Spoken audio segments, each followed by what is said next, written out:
Baik, kali ini kita akan membahas soal nomor 1105 atau 1105. Di mana di soal ini ditanyakan, tentukan semua panjang dan sudut yang tidak diketahui dalam segitiga. Nah, kita lihat dari soal ini ada beberapa bagian yang diketahui. Yang pertama, panjang sisi di depan sudut U. Nah, panjang sisi di depan sudut U ini tertulis 17,5 cm. Kemudian panjang sisi yang di depan sudut siku-siku atau sisi miring dan nama lainnya hipotenusa itu 28,5 cm. Nah, karena diminta panjang dan semua sudut yang tidak diketahui dalam segitiga, yang pertama kita akan mencari A dulu, Bapak Ibu. Yang A ini bisa dicari menggunakan teorema Pythagoras. Jadi menentukan panjang sisi miring atau hipotenusa, bukan sisi miring ya sebenarnya, ini sisi yang di samping, sisi A ini.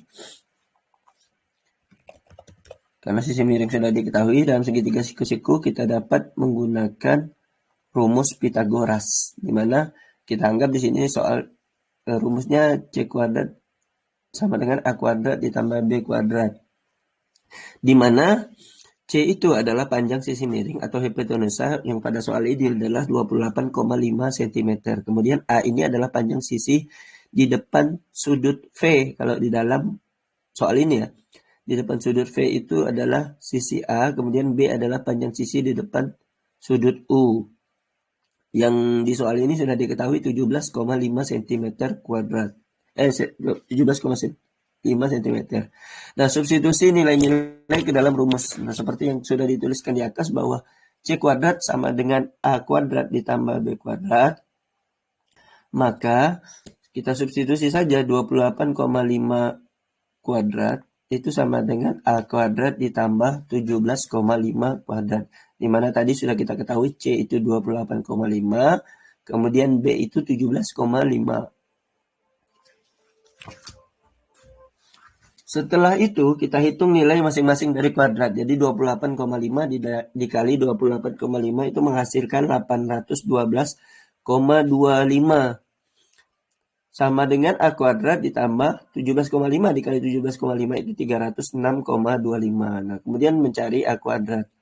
Artinya kita bisa mencari A kuadrat dengan mengurangkan 812,25 dikurang 306,25 yang menghasilkan hasilnya adalah 506. Nah, maka kalau A kuadrat itu 506, A menjadi sama dengan akar dari 506 atau hasilnya mendekati 22,49. Nah, di sini kita bulatkan menjadi 22,5. Jadi kita dapat panjang sisi A-nya adalah 22,5 cm. Kemudian yang belum diketahui lagi dari soal adalah sudut U. Nah, kita pertama mencari sudut U. Kalau kita lihat dari sisi sudut pandang sudut U itu, kita akan melihat bahwa yang diketahui di soal itu adalah di depan sudut U 17,5 cm dan sisi miringnya adalah 28,5 cm.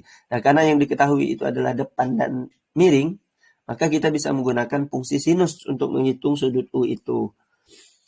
Kenapa sinus? Karena sinus itu depan per miring.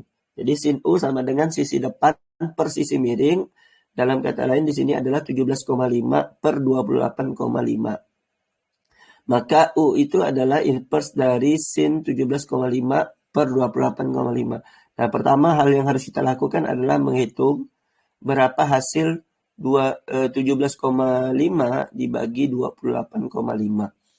Sehingga hitung nilai sin U itu adalah U sama dengan sin inverse 0,6140. Nah, jadi 17,5 dibagi 28,5 itu hasilnya 0,6140. Kita cari arcus sin dari 0,6140, hasilnya adalah kalau kita lihat di dalam arcus sin, jadi kita lihat di tabel berapa 0,6140 itu menghasilkan 37,88 derajat atau kita bulatkan menjadi 37,9 derajat. Jadi dengan kata lain sudut U itu besarnya adalah 37,9 derajat. Nah, panjang sisi A sudah diketahui, sudut U sudah diketahui, yang belum diketahui satu lagi yaitu sudut V. Selanjutnya kita akan menentukan sudut V. Untuk menentukan sudut V, kita bisa menggunakan fungsi kosinus. Nah, kalau dari sudut pandang V, Bu Yunita, jadi yang kita lihat di sini, yang diketahui adalah sisi miring sama sisi samping. Jadi samping per miring itu adalah kosinus. Jadi kita tuliskan saja sisi samping per sisi miring 17,5 dibagi 28,5. Caranya hampir sama seperti yang tadi. Cuma kalau tadi menggunakan sin, sekarang menggunakan cos. Jadi kalau dilihat dari U, ini sin. Tapi kalau dilihat dari V, ini cos. Jadi kosinus inverse dari 17,5 per 28,5. Atau kita cari nilai V-nya dengan menggunakan arcus cos 0,6140.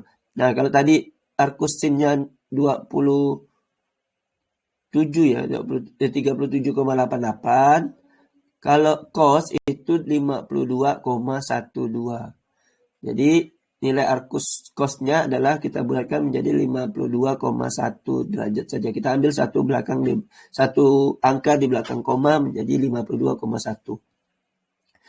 Nah, atau dengan cara yang seperti yang kemarin sudah dijelaskan, ini bisa juga dicari dengan menggunakan cara lain, dengan mengingat bahwa jumlah sudut di dalam segitiga itu adalah 180 derajat.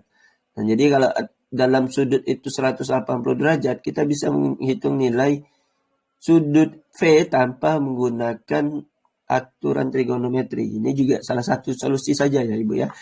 Di mana sudut V bisa ditentukan dengan cara lain, yaitu karena dia segitiga siku-siku, kita tahu bahwa jumlah sudut dalam segitiga itu 180 derajat. Berarti dalam segitiga siku-siku, salah satu sudutnya adalah 90 derajat. Sehingga U ditambah V itu ditambah 90 derajat sama dengan 180 derajat. Sehingga menghasilkan U tambah V itu 90 derajat. Seperti yang saya tandai dengan warna kuning.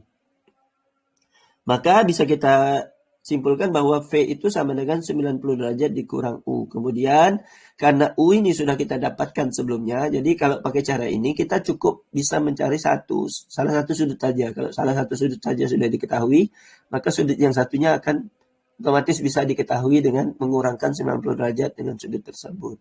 Jadi substitusi nilai U yang telah dihitung sebelumnya, V-nya sama dengan 90 derajat dikurang 37,9 derajat menghasilkan 52,1 derajat. Jadi hasilnya pasti sama. Nah, jadi bisa kita simpulkan panjang sisi A adalah 22,5 cm, besar sudut U-nya 37,9 cm, dan besar sudut V-nya 52,1. Oke, semoga bermanfaat Ibu Yunita dan bisa dipahami.